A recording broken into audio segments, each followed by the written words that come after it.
welcome back to Full Circle. I'm Sara Awad, and today we are at 2-Bits Retro Arcade downtown.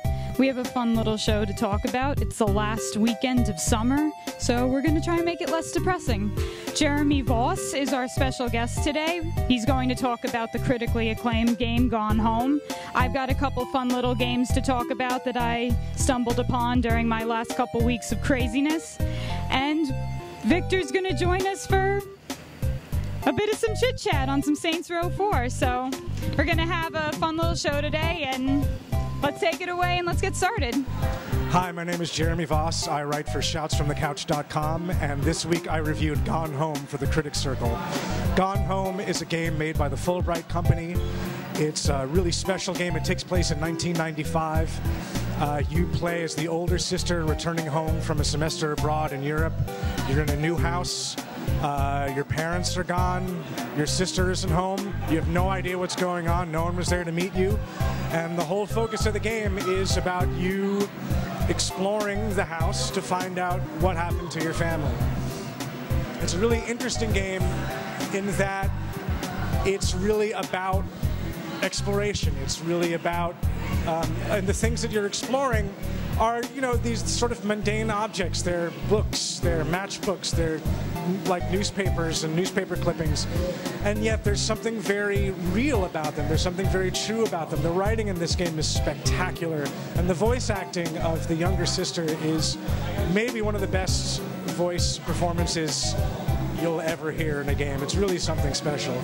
The game, for me, scratches a very satisfying itch, that scratch to, you want to, like, whenever I'm in a really cool world, like BioShock or something, I keep wanting to, like, just explore. I don't really care about the combat. I just want to, like, look around and see all the cool little details that are there, and that's all that this game is. It takes everything I love about that style of gameplay, and that is literally what you do.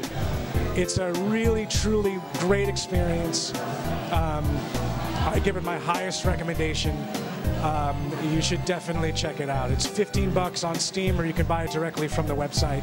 I highly recommend checking it out. Thanks. All right, guys, here I am back again, here to talk about some of my favorite games. All of them are off this site called freeindiegames.com. It's a site founded by Terry Kavanagh last year around March time, and it's just a low-key, fun little site where anyone can upload a game for free, people play for free, people comment for free. It's just a really nice low-key environment to play some fun games.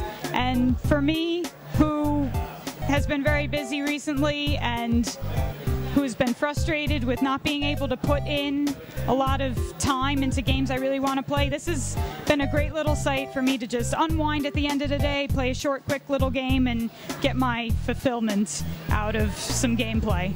So I've got 3 games to talk about from freeindiegames.com. They're all point and clicks, but they're all very different. So I'm pretty excited to show you, and I hope you check them out. So if you don't mind, I'm going to have some written word for you.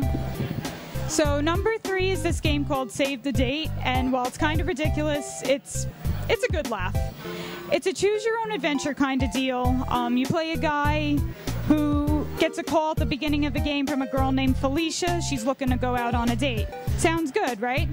From there, you make a series of choices that, in hopes of getting lucky, and when I say getting lucky, I mean as in your girlfriend not dying, literally dying. Ouch, right? And, you know, it's a pretty simple concept. Yeah, the game, it's quick and ridiculous. The art is lackluster and unimpressive, and the writing, well, it could be better. You also have very little control over the situation you are placed in. The choices you click often send you into a rippling series of unfortunate events, and there's really no opportunity for you to change those events, so you just keep reading your way into doom. But nonetheless, this has been a guilty pleasure for me in recent weeks. The storylines are quick, multiple endings, super quick, and most of them end in a loss for the player. But the ridiculousness of the stories and endings do coax you into playing round after round in hopes of finding a happy ending. According to the comments for this game, there is a happy ending, but I still have yet to find it. it may not be perfect, but I consider this game like that TV show you put on and watch as you make dinner, and I say that in a positive way. You come home after a long day of work, you make a sandwich, you sit at your computer, and you play while you eat. It helps you unwind and you get a little bit of a smile out of it. The second game I'm going to talk about is more of an interactive experience. It's called Limits and Demonstrations, and essentially you play as a woman named Emily, who alongside two of her male friends, they walk through an art exhibit, they view pieces, and they converse about their thoughts on the work. And within these conversations, you have the option to choose certain things to say about the art, thereby changing the dialogue, affecting the group's conclusions, their perceptions of the piece, and maybe just confusing everything altogether for the characters and yourself as you view these pieces. The layout is in third person, and you walk through an exhibition like you would at any museum or gallery. It's got an opening wall with the title. Each piece has its own title card with the title, date, and even mediums, whether it's drawing, painting, installation, sculpture, which is a really nice touch. It really feels like you're in a gallery space. It is kind of ominous in tone, which is and very dark in a way. Very dramatic lighting. So it's a really interesting take on curating a show. The experience of the game, though, kind of transcends its mechanics. It's a game about perception and interpretation, if you can even call it a game. Maybe a game interactive experience. The line is pretty blurred. You're basically toggling between three different voices as you play. The first is your own analysis of the pieces that you're viewing of the art. You're also toggling between the choices that the game gives you to react on Emily's part. So the game lets you choose decisions that Emily can make in regards to her interpretation on the piece. And then once again, your opinion, but then your opinion inspired by what you've been reading in the point and click. So it's all about your constantly changing interpretation and perception of these pieces. And to top it all off, which is probably the coolest part of this whole experience, is that the artist showcased in the exhibition is not actually a real person. So that on its own completely changes the read of how you go into this art show and view things. And as one who's currently studying art, I obviously will have a very different read of this, but it's definitely worth checking out, especially if contemporary art isn't your cup of tea. The conversations Emily has can be as a guide to help you get deeper into the work, and it can educate you on real artists that are referenced in the show, which is a really nice touch.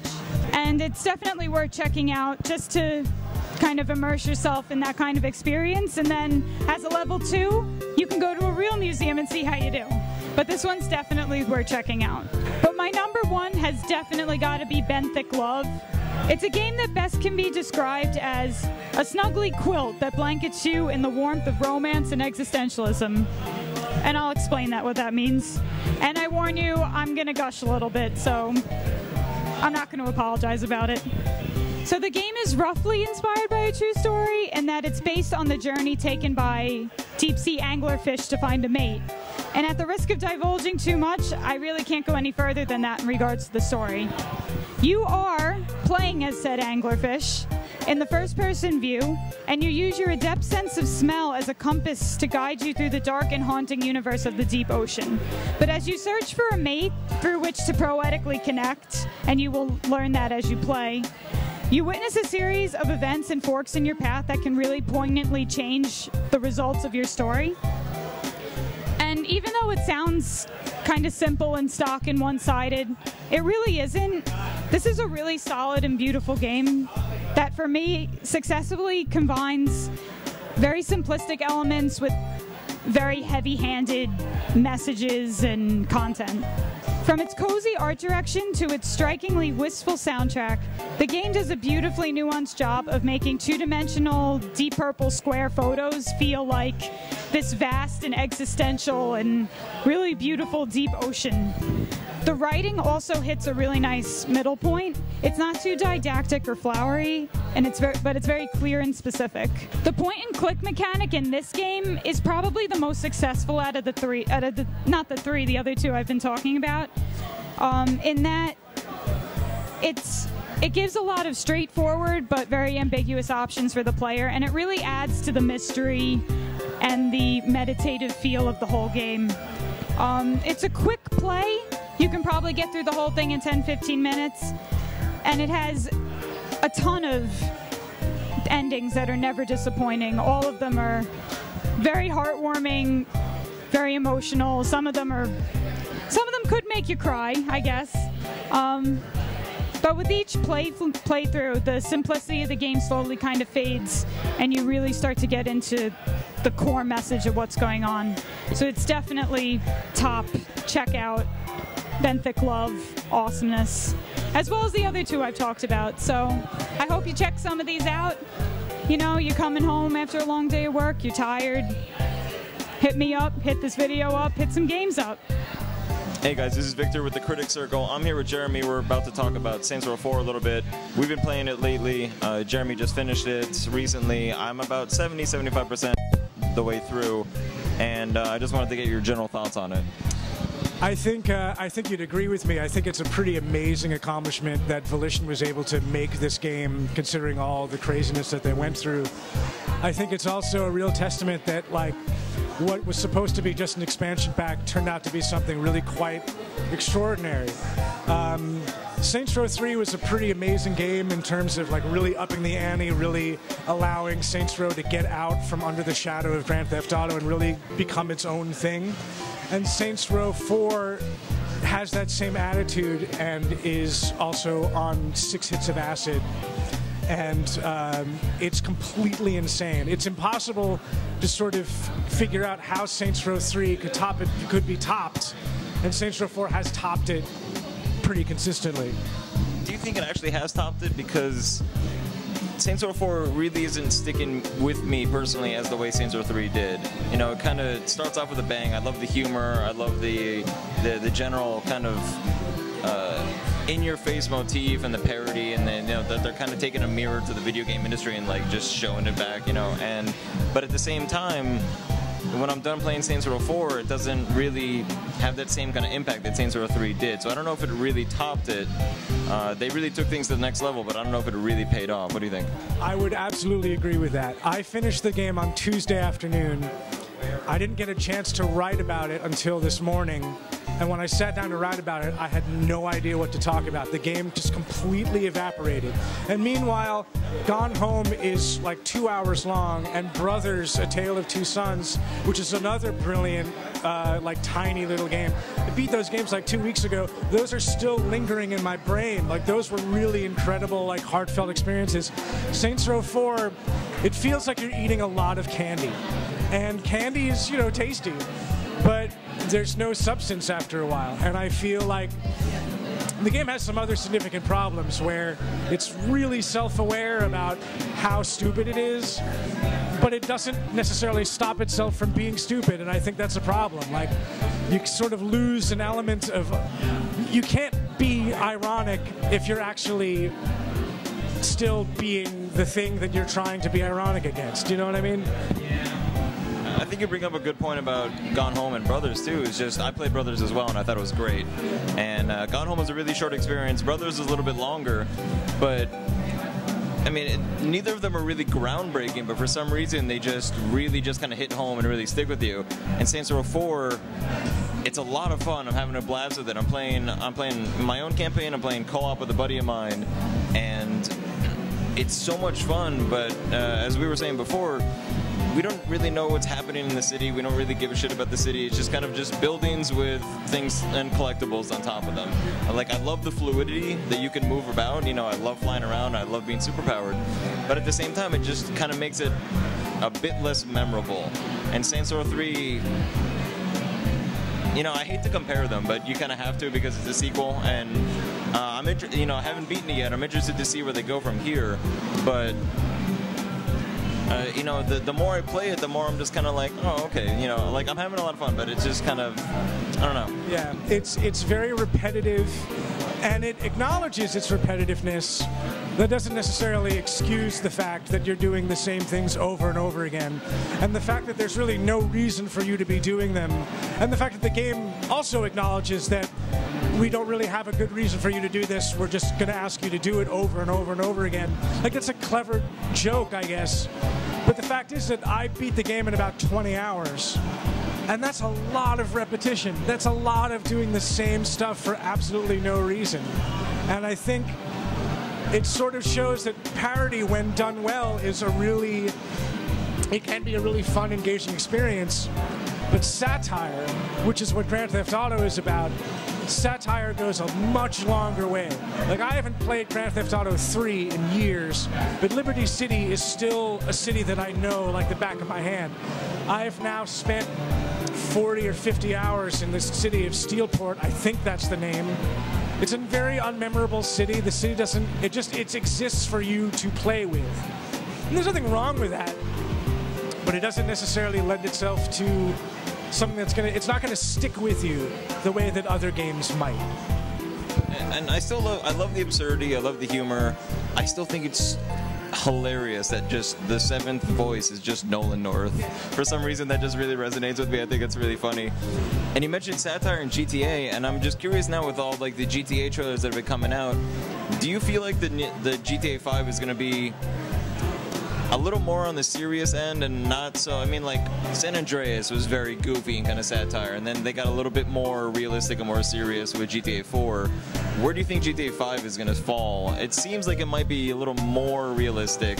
I'm sure there'll be plenty of satire. Rockstar has always done that, but I feel like in terms of, I don't know, goofiness, it'll kind of fall on the opposite side of the spectrum as Saints Row 4 and San Andreas. What do you think? That being said, I don't know if you saw, but I think Kotaku posted a list of the achievements. And I tried not to look at it, but I saw some of them. Some of them involve finding alien artifacts. Spoiler alert. But here's the thing. I think where Grand Theft Auto 4 was really gritty and really, it was about serious things. It was about human trafficking. It was about gang violence. It was about like a really dark and seamy city. I think Grand Theft Auto 5, I mean, look, they're playing everything very close to the vest, but Grand Theft Auto 5 looks a lot more like San Andreas to me, where San Andreas was serious but also insane, but insane in a very grounded sort of way. And but I mean, I'm maybe the wrong person to talk about Grand Theft Auto because that's my favorite franchise of all time. I'm super pumped for 5. That's like, for me, that basically marks the end of the console generation. Like, nothing is really going to top that as far as I'm concerned. And I haven't seen it. I don't know anything about it beyond what they've shown. But I know what I know, and I know that Rockstar like puts out consistently great stuff. And everything that they've shown with these trailers shows that they are going to be basically they are on top of their game. They've been saving all their best ideas for this game, how to incorporate these 3 different stories. And then the online thing. The online thing looks completely insane. I'm not really an online gamer, but I know that I'm going to be spending months playing GTA 5 online. So just to kind of wrap it up, the long and short of it, Saints Row 4, you had a good time. Would you recommend it? What'd you take away from it? When would you play it again? Would you give it to a friend? Would you? I would recommend it in that it's a great story that the game got made. And if you are a fan of the series, it is crazy. You will not be able to believe what they're able to do. Like, they have topped themselves in every conceivable way. And it is a lot of fun, don't get me wrong. That being said, it has some significant flaws, and it does not have the staying power. Like, I have found every collectible. I don't really care about finding all the orbs. Like, I know that when Crackdown came out, finding all the orbs was my favorite thing of all time. That was awesome. I kind of don't care. Like, I've found like 800 of them, and there's still 300 more to go. And I'm like, are you kidding me? Like, why? There's nothing to upgrade. I am completely superpowered. It doesn't make any sense. So I would say it's definitely worth renting.